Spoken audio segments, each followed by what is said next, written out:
It's another homeschool mom vlog, and we are gonna talk day-to-day curriculum for my first grader. I also have a toddler, and that makes it extremely difficult to homeschool and try not to get her jealous. But before we get started on the day-to-day basics, I want to go over a very important list, okay? This is the fun list. You have to make homeschooling fun for kids, especially little ones like our tiny first graders, and we have to make it a blast. So I'm going to give you some of my favorite, most easy, fun homeschool mom tricks that will really help this year with your kid. Why do they have to have fun, you say? Well, party pooper, you have to have fun in order for their little brains to absorb things, and it makes memorable moments, and so they're going to remember something way more if they had fun learning it than they will if they're just looking over worksheets every single day. Engagement fuels retention. Positive emotions create positive association. Play builds critical thinking. Mistakes feel safer in a playful environment. They're not so worried about messing up or mispronouncing a word or forgetting the problem that they just solved in their head. I'm not the only one who agrees with this. Even Albert Einstein himself said play is the highest form of research. Highest. Top notch. The best. Here's my list of fun things that you need for homeschool first grade. You're going to want to do all the crafts. Okay, maybe not all of them because I am reasonable and understanding, but the simple ones that are not very expensive, just do them. Do the activities, because if you're lazy in your homeschool, it will show and your kids will hate it. So just do the crafts. Listen, before you stress out, I'm going to have all this linked below so you can check it. Now listen to this. This is the Extreme Boom Pro. It lights up, okay? And it pumps the volume. Now, why is this important for homeschooling? Because phonics hits different with a bass. For spontaneous educational dance parties, duh. This speaker is awesome because my kids have literally thrown this in a river and it still works. It's waterproof.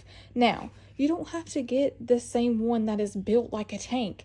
You can get any kind of Bluetooth speaker that connects to your phone. This one, it blares loud for my kids. And then these little speakers light up. And so whenever I have an educational video or I have a song that's going to help them learn Ring Around the Rosies, we're going to blast it so hard that they're going to know every nook and cranny of that lyric in Ring Around the Rosies. That's just full of posies.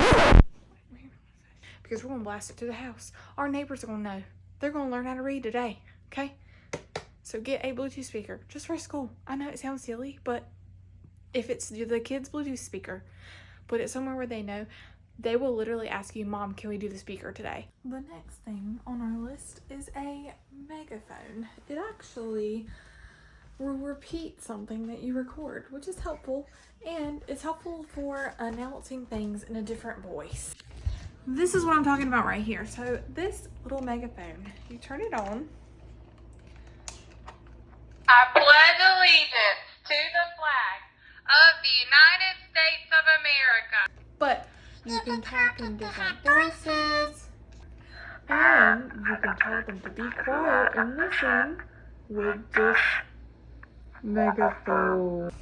All in all, it's just a fun little toy for them, and it helps them remember facts, especially when they have to memorize something. They can record their little voice, and it'll just keep playing for them over and over again. That way, you don't have to keep saying it, and it's really fun.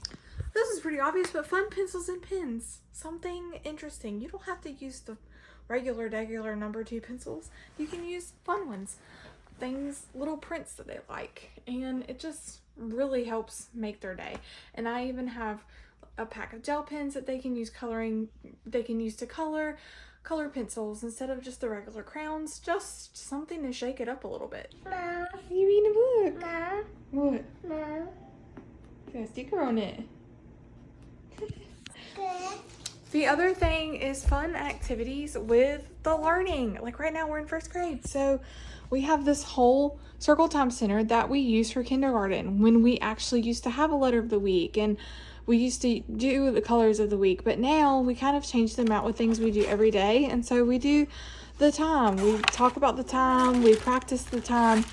We also come up with little routines with the time so he can practice what time it is. And it even has this rolling the dice game where you can roll the dice and it'll give you a time, and then he has to actually change it on the clock himself. So that is very helpful. Little projects like that, little games and activities, when it comes with learning, if they're fun, they're going to remember it. They're going to soak it in. Also, our own family calendar. This has really helped with figuring out what month we're in, what is a month, what day are we in, what do we have to do today. It also gets his head around Monday, Tuesday, Wednesday, Thursday, Friday, and it just makes it more fun to be able to walk into a different area of the house while you're doing homeschool, look at something different, and engage in it differently. So that is also an amazing tip. This is probably the biggest blessing that we have, okay? We live in a double wide. It is not exactly a huge home, but we have the luxury. Oh no, she's about to get into something. Are you gonna do the dishes for me? Where you going? Oh gosh. But it's still a very huge luxury to have this own space just dedicated for homeschool, because when we come over here, when we come in this space, we're playing games or we're learning. That's what she's doing. Another hack of mine is finding really good partners, okay? We have a homeschool partner that we meet with regularly, occasionally, and we do similar lessons together, and that has been a huge blessing. But also YouTube partners. I mean, there's so many types of creators that come up with learning videos for kids. So like, for example, Jack Hartman, he does all of these, and yes, they're corny, they're cheesy, but my son knows these songs, and they're actually not that bad, and they're entertaining and help enough for, of course, there's an ad. The in-game currency has an exchange. The letters of the alphabet. I know it's cheesy, but I'm telling you, my kids love him. Other things like Alpha Blocks, where it learns vowels. You can watch videos on that. We teach the Bible because we are a Christian family.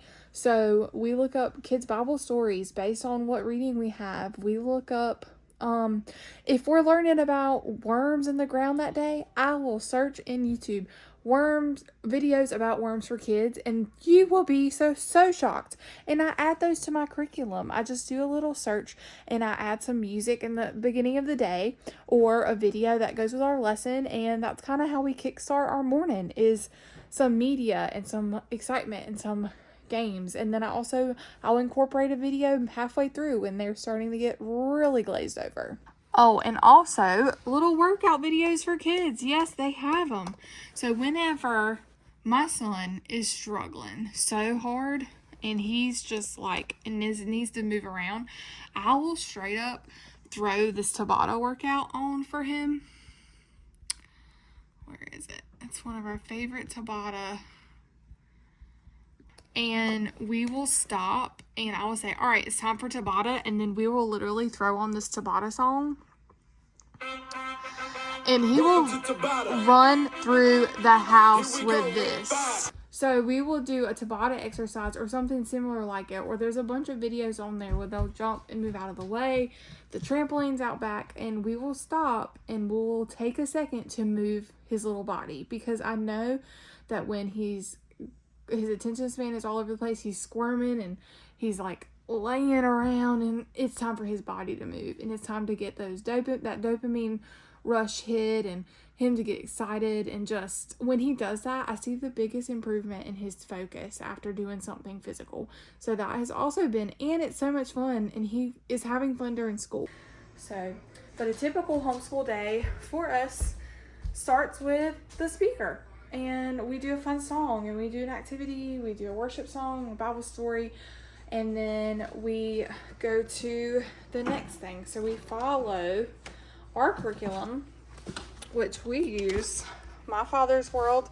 We did the kindergarten curriculum, now we're doing the first grade, and we go through and we just check off the list, and I add in things for my own books that we use, and then I just go through, and that is our day. This should not go past lunch.